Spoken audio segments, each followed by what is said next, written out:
नमस्कार। तो आखिरकार वो घड़ी आ ही गई जिसका हम सबको बेसब्री से इंतजार था। आज हम अंतर्राष्ट्रीय अबैकस मैराथन चैंपियनशिप 2025 के रिजल्ट्स और जो सर्टिफिकेट वेरिफिकेशन का जरूरी प्रोसेस है, उस पर एक गहरी नजर डालेंगे। जी हाँ, लंबा इंतजार अब खत्म हुआ। 2025 चैंपियनशिप के जो नतीजे हैं वो अब आ चुके हैं, ऑफिशियली अनाउंस हो गए हैं। तो चलिए बिना देर किए सीधा मुद्दे पर आते हैं। तो सबसे बड़ी खबर यह है कि लेवल 0 से लेके लेवल 8 तक, जी हाँ, सारे के सारे रिजल्ट्स अब लाइव हो चुके हैं। और हाँ, अपने स्कोर को डबल चेक करने के लिए सभी पार्टिसिपेंट्स एग्जाम पोर्टल पर लॉगिन करके देख सकते हैं।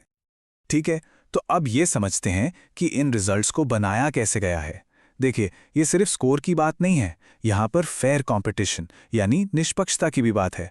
और यहीं पर जो रैंकिंग की कैटेगरीज हैं वो बहुत ही ज़्यादा इंपॉर्टेंट हो जाती हैं। अब ये जो कैटेगरी सिस्टम है ना, ये बड़ा ही दिलचस्प है। आप खुद सोचिए, एक 6 साल का बच्चा और एक 14 साल का बच्चा, भले ही दोनों का स्किल लेवल एक हो, क्या उनकी तुलना करना सही होगा? बिल्कुल नहीं। ये तो फेयर कंपैरिजन हुआ ही नहीं। बस इसी वजह से इस सिस्टम को बनाया गया है। ये टेबल देखिए, इससे एकदम साफ हो जाएगा कि ये सिस्टम कैसे काम करता है। जैसे लेवल 4 का उदाहरण लेते हैं। इसमें जो 6 साल का पार्टिसिपेंट है वो आएगा कैटेगरी ए में, जो 10 साल का है वो बी में और 14 साल वाला सी में। इससे क्या होता है? इससे ये पक्का हो जाता है कि हर स्टूडेंट अपने ही एज ग्रुप के बच्चों से मुकाबला करे। मतलब सबके लिए एक बराबर और फेयर चांस है। तो रिजल्ट्स तो समझ लिए, अब आते हैं अगले और बहुत ही जरूरी स्टेप पर। इसे हम कहेंगे मिशन सर्टिफिकेट चेक। और ये हर एक पार्टिसिपेंट के लिए बहुत ही ज्यादा जरूरी काम है। तो मिशन क्या है? मिशन ये है कि सर्टिफिकेट पे छपने वाली हर एक डिटेल, एक एक जानकारी 100% सही हो। अब सवाल उठता है, ऐसा क्यों? क्योंकि जो भी डिटेल्स अभी दिखाई दे रही हैं, बस उन्हीं को फाइनल माना जाएगा। तो ये रही एक सिंपल सी चेकलिस्ट। बस 4 चीजें हैं जिन्हें ध्यान से चेक करना है। स्टूडेंट का नाम, पिता का नाम, माता का नाम, इनकी स्पेलिंग सही है या नहीं, और ये कि लेवल सही लिखा है। हर एक चीज को बहुत ध्यान से, बहुत ही बारीकी से देखना है। अच्छा, तो अगर कोई गलती मिल जाए तो क्या होगा? घबराने की कोई बात नहीं है। किसी भी गलती को रिपोर्ट करने का एक साफ और ऑफिशियल तरीका है। चलिए स्टेप बाय स्टेप इसको समझते हैं।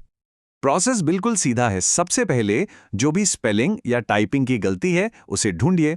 दूसरा, स्टूडेंट की पूरी डिटेल्स अपने पास तैयार रखिए। तीसरा, जो भी करेक्शन करवाना है उसे एकदम साफ साफ लिखकर भेजिए। और चौथा, जो सबसे जरूरी है, सिर्फ और सिर्फ ऑफिशियल तरीके का ही इस्तेमाल कीजिए। और वो ऑफिशियल तरीका क्या है?